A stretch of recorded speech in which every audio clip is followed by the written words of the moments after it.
15 askari oo ka tirsan booliska Soomaaliya gaar ahaan hoggaanka daraawiishta ayaa tababar kor lagu qaadayo xirfadaha sida nafbadbaadinta, tiiraanyo bixinta iyo daryeelka dadka dhaawaca ah ku qaatay magaalada Muqdisho.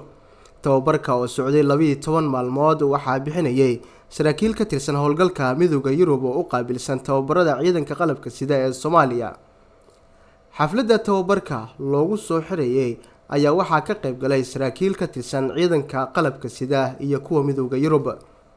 Dhinaca kale, taliyaha ciidanka xoogga dalka Sareeyo Guuto Odawaay Yuusuf Raage ayaa taliyaha howlgalka Midowga Yurub ee Soomaaliya kala hadlay xoojinta kor u qaadista tababarka ciidanka xoogga kadib kulan ay ku yeesheen xarunta wasaaradda gaashaandhigga. Howlgalka Midowga Yurub oo u qaabilsan tababarada ciidanka xoogga dalka ayaa ka shaqeeya sare u qaadista tayada iyo qalabka ciidanka.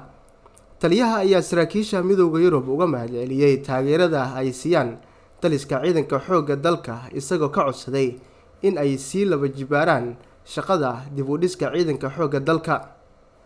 Saraakiisha howlgalka Midowga Yurub ayaa dhankooda muujiyay sida ay ugu qanacsan yihiin wada shaqeynta kala dhaxaysa taliska ciidanka xoogga dalka Soomaaliyeed.